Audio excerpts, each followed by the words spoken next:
I showed up for my birthday party to find a sign on my parents' door saying you're not welcome here. So I added neither is my money, walked back to my car and drove away. They'd been calling me nonstop ever since. I still remember the cold snap in the air that night, January 14th, the eve of my 30th birthday. I was holding a small bottle of red wine, the good kind, something I'd picked up from a local winery during a solo trip I'd taken to clear my head the year before. It was meant to be a gift for my parents, something to celebrate, maybe laugh over dinner, reminisce about childhood stories, even endure a few cringy baby photos. My mom always loved to pull out when guests were over. That's how I pictured it anyway. A quiet dinner with my family, maybe a cake at the end. Nothing big, just normal comforting. But when I pulled into their driveway, everything already felt off. No extra car parked out front like I'd expected, no balloons, no lights in the window, just the porch light casting a dull yellow over the door like it had for the last 2 decades. I told myself maybe they were keeping it low-key this year. I hadn't asked for anything, just mentioned I'd be coming over after work. It wasn't like I was expecting a party. Then I saw it. A sheet of paper taped crookedly to the front door. Just one line written in fat black marker. "You're not welcome here." I stood there for a second, gripping the wine bottle with both hands, rereading the words like maybe I was misunderstanding them. Maybe it was a joke. Some prank my younger cousin might pull. But the handwriting was unmistakable. My mother's slanted dramatic cursive with extra loops on the Y and the H. My stomach dropped. At first I thought I was hallucinating. Surely no one puts that on their own front door, not for their son, not on his birthday. But then I heard it. Laughter, not distant echoes, not TV noise, actual voices, familiar ones. My dad's low chuckle, my sister's high-pitched laugh, my brother-in-law talking loudly over everyone like he always does. Plates clinking, the oven timer beeping. Someone said, "Pass the bread." The dog barked once and was immediately hushed. They were having dinner. My birthday dinner without me. My first instinct was to knock, to just demand an explanation, ask them what was going on, what I did wrong.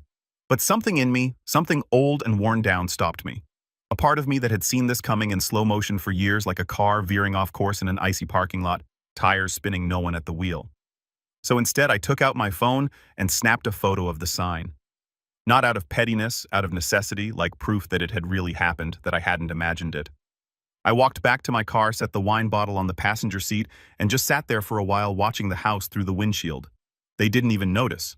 No one peeked out, no one texted, no one cared. That was the last time I saw my family in person. For context, my name's Blake and I had just turned 30. I'd been living about 40 minutes away from my parents' house since I was 24, after finally landing a stable job in digital marketing. Nothing flashy, but I'd worked hard for it. My relationship with my family had always been a little strained. I was the quiet one, the middle child sandwiched between a golden child older sister Lauren and a loud, reckless youngest Eric, who still lived with my parents at 27 and somehow managed to make himself the center of attention every time we were all in the same room. Lauren had always been their pride. Got married at 23, 2 kids by 28, house in a nice suburb, did everything right. She and Mom were like best friends who texted daily. Dad called her his little CEO. Meanwhile, I was just Blake, the one who never caused trouble, who paid his own rent, didn't ask for help, and got forgotten at family dinners more than once. Eric, on the other hand, got bailed out of a DUI when he was 25 and was still treated like some lovable screw-up who just needed time to find himself. I wasn't the kind of person who needed validation. At least I didn't think I was. But over the years, all the little things added up. The forgotten birthdays, the missed calls, the fact that my job, my life was never quite interesting enough to talk about. I was always the one asked to bring extra chairs to Thanksgiving, never the one asked about work or relationships. Once, I brought a girlfriend to a family barbecue, and Mom called her Brittany the whole evening. Her name was Claire. Still, I kept showing up because they were my family, because I thought maybe one day things would click. They'd see me for who I was, not who I wasn't. So that night, standing on that porch staring at that sign, I felt something inside me crack and shift. Not rage, not even sadness, just a cold, settling silence. I went home. I blocked all their numbers. One by one, no message, no explanation, not even to Lauren, who had stopped reaching out to me months ago. Anyway, too busy with her real family. I deleted the family group chat. I pulled down the few framed photos I had of us in my apartment. It was like performing a quiet funeral. Just me and the ghosts. For a while, I didn't hear anything. No one followed up, no one emailed, no letters, no smoke signals. It was like I'd been erased. And I got used to it faster than I thought I would.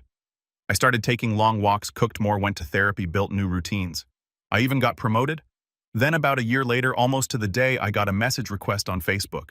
It was from an account I didn't recognize. The profile picture was blank, but the name was unmistakable. My father, Blake. I know you're upset, but we need to talk. It's urgent. I stared at the message for a full minute before clicking out of it. My hands were shaking. I didn't respond. I didn't even block him. I just left it hanging there like a rotten fruit on a dead tree. 2 days later, another message.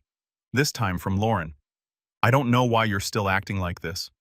What happened last year was a misunderstanding, but now we really need you. Mom and Dad are in trouble. Please answer. That one hit differently. It wasn't just the message, it was the tone. Like I was the problem, like I was punishing them unfairly. I read it again, and all I could think about was that sign on the door, the laughter, the way they didn't even notice I was outside. A week later, the messages escalated. Eric tried calling from a different number. Then my mom emailed me from a church account. They were in financial trouble, facing foreclosure on their house, and they needed help. Money fast.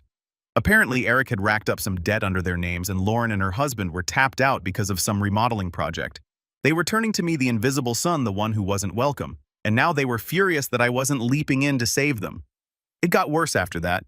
Guilt-trippy texts, long emails about family bonds, and how could you do this to your own mother? Even a voicemail from my dad practically growling that I was being dramatic over one mistake, and that I was letting a grudge ruin the entire family. I didn't delete any of it. I was saving it because something in me had changed that night on the porch, and I wasn't going to let them rewrite the story this time. But what they didn't know, what they still don't know, is that I'm not just ignoring them. I'm planning something, and they're not going to see it coming. I didn't respond to any of their messages right away. I just watched them come in one after another, each one layered with guilt, denial, and a strangely casual sense of entitlement. It was like they'd skipped right over the apology and jumped straight to the part where I was supposed to save them. As if nothing had really happened. As if I should have just brushed off being literally locked out of my own family on my birthday. As if I didn't have a right to be hurt. But I waited. I waited to see if maybe someone would actually acknowledge what they did. Not beg, not manipulate, just own it. They never did. Lauren was the first to break the silence in a big way. She showed up at my apartment unannounced, wearing oversized sunglasses and holding one of those half-melted iced coffees. She always nursed when things were stressful in her life, like when her husband forgot their anniversary or when the neighbor's kid got into a better preschool than her daughter. I didn't even know how she found my address. I know you're mad, she said the second I opened the door, standing on my welcome mat like it had personally offended her. But this is getting ridiculous. You're blowing this way out of proportion. I just stared at her. She looked past me into the apartment like she expected to see signs of misery. A pizza box takeout cartons, maybe a bottle of cheap wine, and a worn-out blanket on the couch. Instead, she saw a tidy living room, a small bookshelf with novels I actually read, and the faint scent of coffee and pine cleaner. I had made a life a peaceful one, and I think that threw her off. What do you want, Lauren? I asked, voice low. They're going to lose the house, she said, stepping closer, like we were just picking up a sibling argument from childhood. Eric messed up. Mom and Dad are scared. And now they're blaming me for not doing more because I didn't want to take out a second mortgage. But I've got 2 kids, Blake. You don't even have, don't I? Said sharply. She shut up for a second. You weren't even at dinner, I said, still holding the door. The night of my birthday, you weren't there, but you didn't call either. You didn't ask why I wasn't there. I thought maybe you canceled. Lauren. She looked away and her voice went flat. Mom said you didn't want to come. There it was, the lie. So easy, so rehearsed. And you believed her, I asked. After 30 years of being ignored, brushed aside, excluded. After all the times I showed up, supported you, backed you, you really thought I just flaked on my birthday. She crossed her arms. Look, I'm not here to fight. I'm just trying to fix this. We're family. Blake. I let that hang in the air for a beat, then stepped back and quietly closed the door in her face. She left without knocking again. 2 weeks passed. More emails, more texts. My dad sent one that read, "We didn't mean it to be cruel. It was just a hard time and we didn't want drama that night. We needed peace." That one stuck with me. We needed peace. As if my presence disrupted their peace. As if I was the storm. The next turning point came when I ran into my uncle, my mom's younger brother, at a coffee shop downtown. I hadn't seen Uncle Pete in over a year, but he always liked me more than the others. We chatted briefly, small talk mostly, until he brought up the foreclosure. They're talking to everyone they can, he said, trying to get someone to help float them for a few months. I nodded. I heard. You know your dad told me you offered to help but then pulled out at the last minute. My jaw tensed. That's not true, I said flatly. Pete frowned. Yeah, it didn't sound like you. Thought it was weird. So now they were lying. Not just covering up their actions, but rewriting the narrative trying to turn me into the villain. I knew my parents were good at spinning things. But this was new, and Pete wasn't the only one. Word got back to me through another cousin that I'd abandoned the family in their time of need, that I was bitter over something small, and that I held grudges like a child. That was the last straw. I didn't say anything publicly. I didn't respond to the messages or tell anyone my side. I just started watching, listening, paying attention, and that's when I found out about the account. My mother had opened a joint savings account in my name when I was a teenager. Something she told me was just in case. I never used it, never touched it. But I found out through a quiet conversation with Pete, who used to work in banking, that the account was long closed and that it had been emptied 5 years ago. Over $14,000. Money that was supposed to be mine from an old inheritance. Something left by my grandmother who passed when I was 19. I never saw a dime. Pete looked uncomfortable when he told me. I didn't want to get involved. Blake, but I figured you should know. They said they needed it for Eric's rehab. Eric rehab number 2, if I remembered right. The one he left early because he wasn't feeling it. The one my parents praised him for trying even though he quit and ended up spending the next year couch surfing with friends and blowing through his credit card. I felt sick. It wasn't about the money. Not really. It was about the pattern, the betrayal, the fact that they stole from me quietly, then cut me off when it no longer suited them. They had been using me emotionally, financially, and now reputationally. And when I finally stopped giving, they acted like I was the one who turned my back. I kept everything. Screenshots, voicemails, copies of the old account statements that Pete helped me track down. I started documenting things not out of paranoia but preparation because I wasn't going to keep playing the role they cast me in. Then came the betrayal that shattered the last piece of me that still stupidly hoped they'd change. It was a Sunday afternoon when I got the message. Not from Lauren, not from my parents, from Claire. Yes, that Claw, my ex. The one they had called Brittany all through that barbecue. The one who broke things off 2 years ago because she said she didn't want to marry into my family. We hadn't spoken since. Her message was short, cold, and devastating. Your mom reached out to me. She said, "You're spiraling," and asked if I'd consider talking to you, maybe helping you see reason. I told her not to contact me again. Just thought you should know.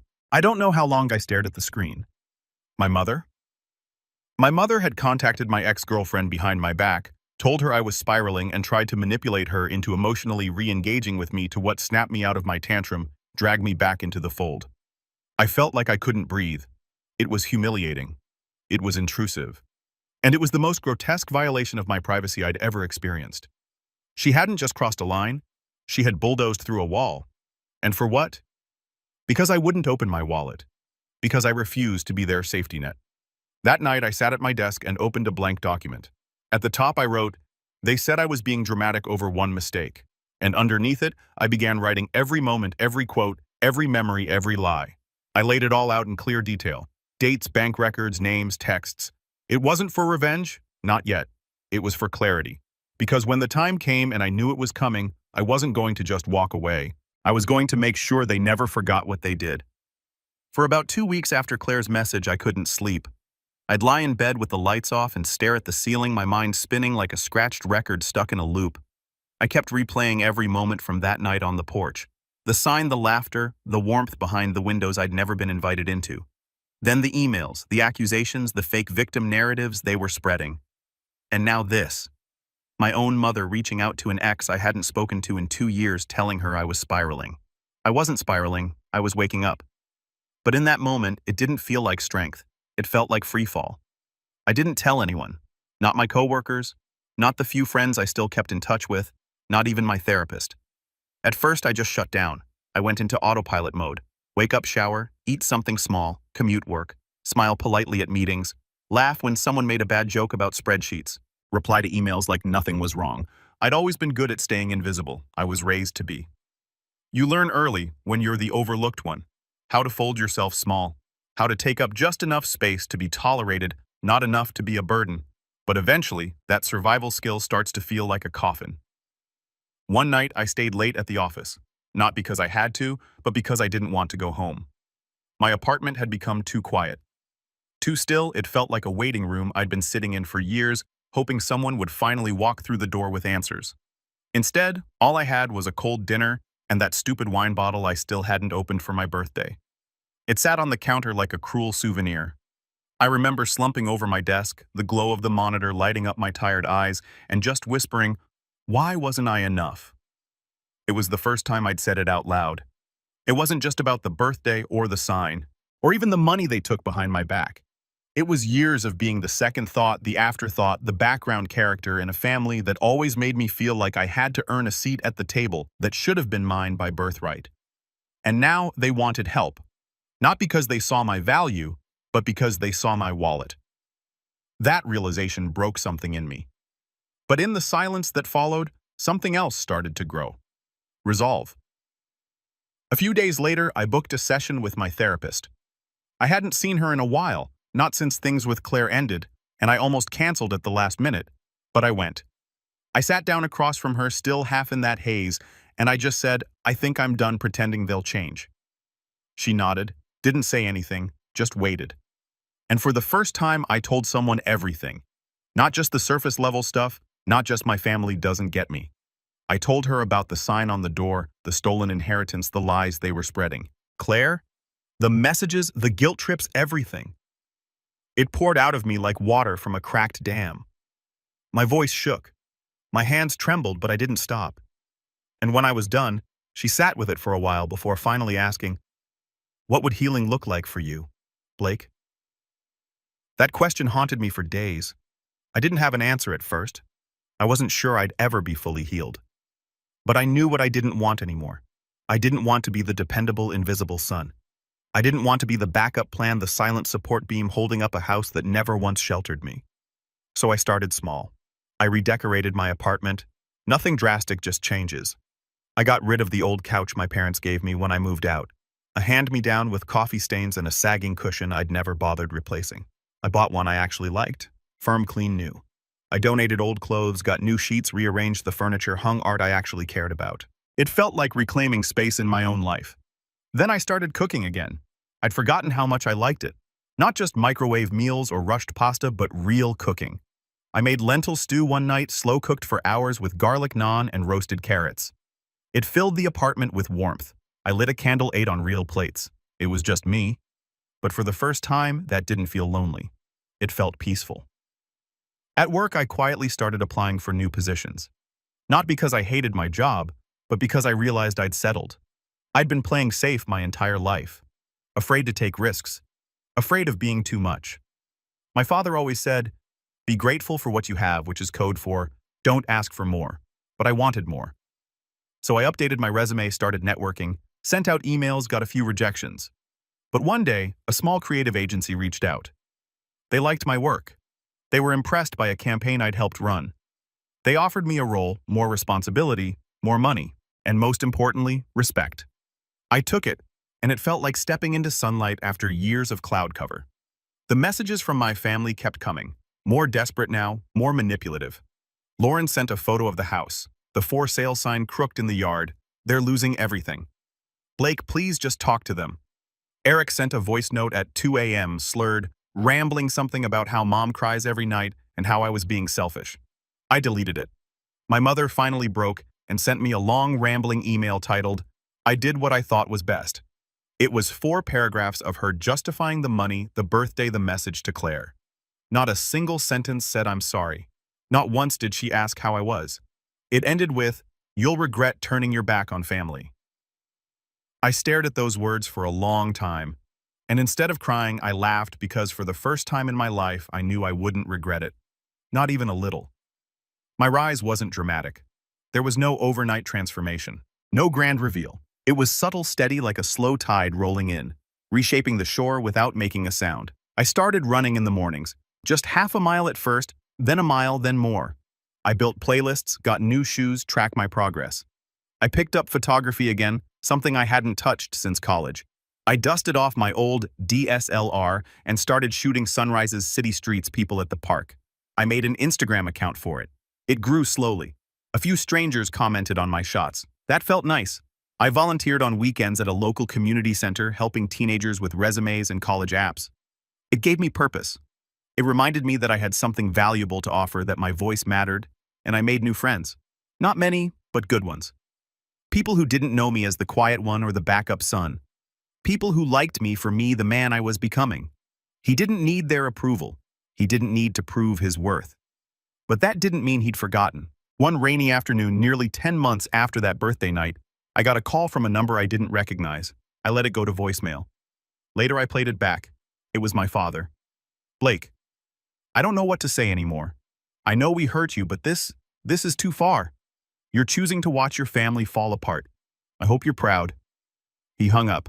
No apology, no ownership, just one final guilt trip. But I wasn't watching them fall apart. I was watching the consequences they built finally catch up to them. And soon, I'd be doing more than watching, because I'd been preparing patiently, quietly, strategically. And when the time came, they'd learn exactly who I'd become without them.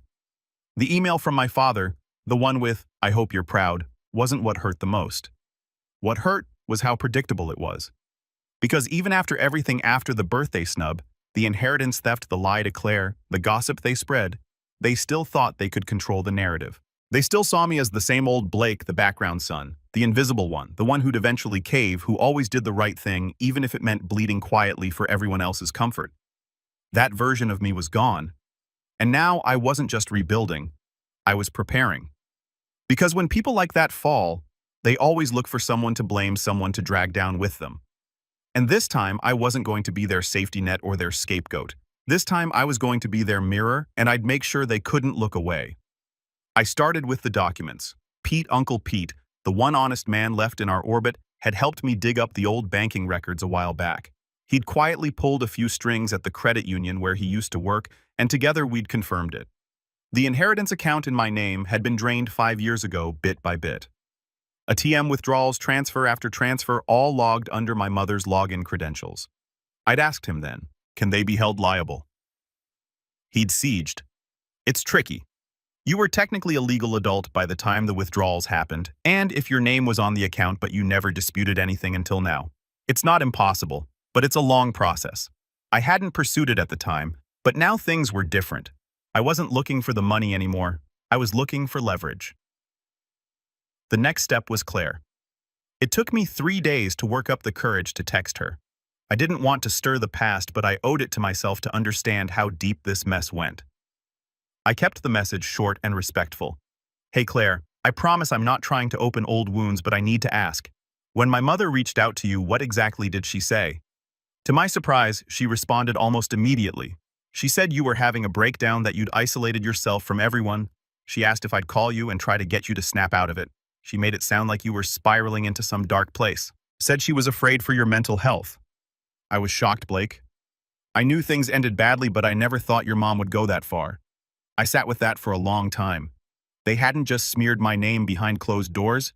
They were weaponizing concern, spinning lies about my mental health to manipulate the people around me.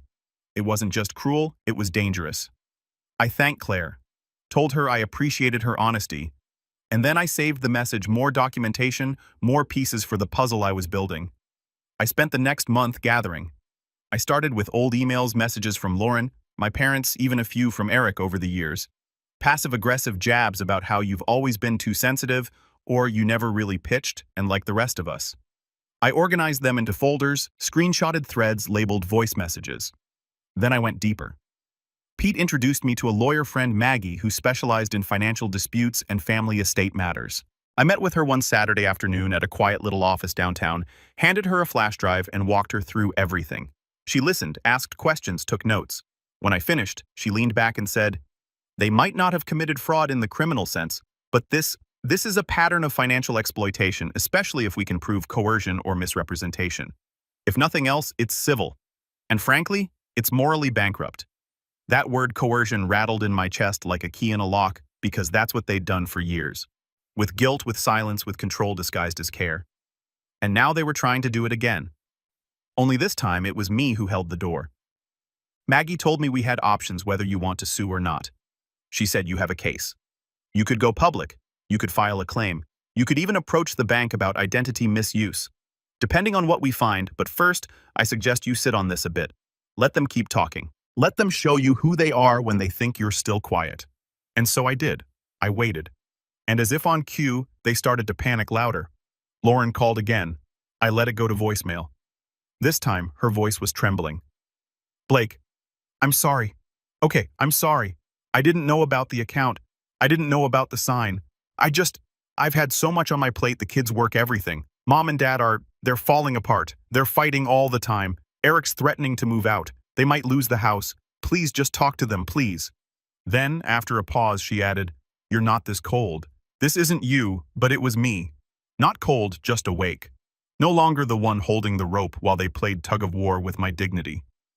2 weeks later, I got a call from a number I didn't recognize. I answered this time out of curiosity. Is this Blake Sanders? Yes. This is Officer Rutledge with the County Police Department. We received a report from a Mr. Eric Sanders that you've been threatening the family. He listed your number and email and said, You've been sending harassing messages. Do you have a moment to speak with me? My stomach dropped. For a brief second, the old fear came flooding back, the instinct to shrink to apologize to smooth things over. But I caught myself. No, officer. I haven't contacted my brother in over a year. I have documentation of all communication. I'd be happy to share that with you. The officer paused. Well, that's helpful. Honestly, his statement was thin, but we had to follow up. Mind sending over whatever you have? I did. Every email, every voicemail, every unreturned message, every screenshot showing that they had been the ones hounding me, not the other way around. I never heard back from Officer Rutledge, but the message was clear. Eric had tried to escalate things. Maybe out of spite, maybe out of desperation, maybe because someone likely my father had told him to do it. And now they played to their hand. They weren't just desperate, they were dangerous, which meant it was time for me to stop playing defense. I called Maggie. I want to move forward. I told her not just legally, I want to make sure they can't do this again to me or anyone else. She helped me draft a cease and desist letter. We addressed it to each of them individually, my parents Lauren and Eric. It spelled out the harassment, the lies, the slander, and it warned that any further attempts to contact me, smear me, or involve law enforcement under false pretenses would result in immediate legal action. I sent it certified mail signature required. The silence that followed was deafening. No calls, no emails, no more voicemails at 2 a.m., just nothing. For the first time in over a year, I breathed easy. But I wasn't done yet because they had spent decades telling everyone I was unstable, ungrateful, unloving. They'd rewritten our story and handed it out like a script. And now they were about to face the full consequences. Not in anger, not in chaos, but in clarity. I started working on something else, something bigger. It began as a document, then a draft, then a story. Not for the public. Not yet, but a record of who I was, what they did, and what happens when the quiet one finally speaks, because they called it one mistake.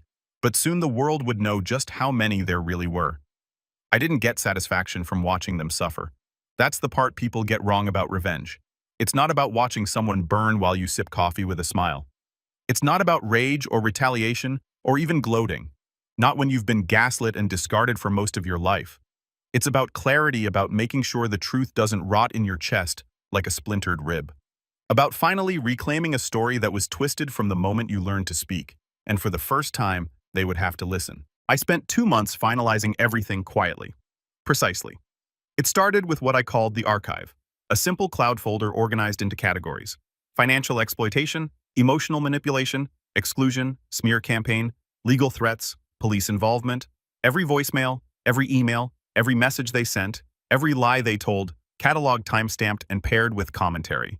I included my own reflections, my therapist's notes with her consent, and a timeline of every major incident from childhood through that birthday night with the sign on the door. It wasn't just for documentation, it was a mirror, one they couldn't shatter or look away from. Then I compiled a letter, not an attack, a report, a full breakdown of what they did to me and why it mattered. I titled it, The Son You Never Saw. And I sent it not to them, to the people they cared about. Their church leadership, their neighborhood association, bored my cousin's family, a few of their closest friends. The very same people they'd told for years that I was distant, unstable, selfish, and cold. Each recipient got a link to the archive. A personal note, not accusatory, not cruel, just honest. I'm sharing this not to shame anyone, but to tell the story they've never allowed to be heard. I've remained silent out of fear and respect. That silence nearly broke me. I'm not asking you to take sides. I'm just asking you to read. The impact was immediate.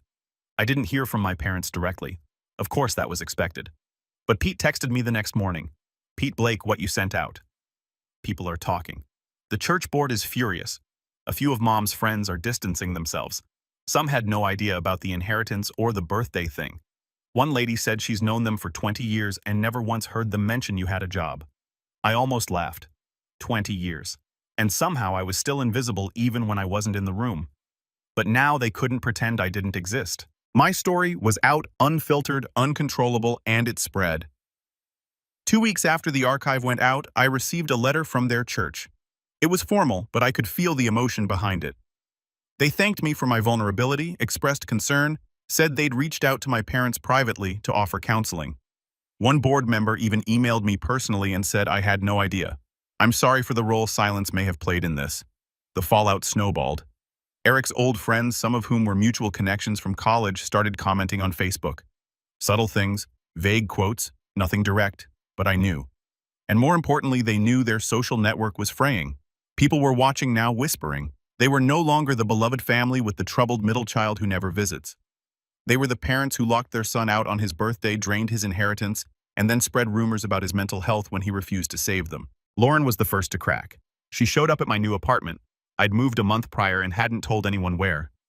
I still don't know how she found the address, but there she was, eyeliner-smudged cardigan clinging to her like armor, her voice tight and trembling. "You've destroyed everything," she hissed before I even opened the door all the way. I didn't respond. I didn't need to. She pushed forward. "Do you know what you've done? Mom can't even go to the grocery store without someone asking about that damn letter. Dad's being pushed out of the HOA board. And Eric, he's talking about suing you for defamation."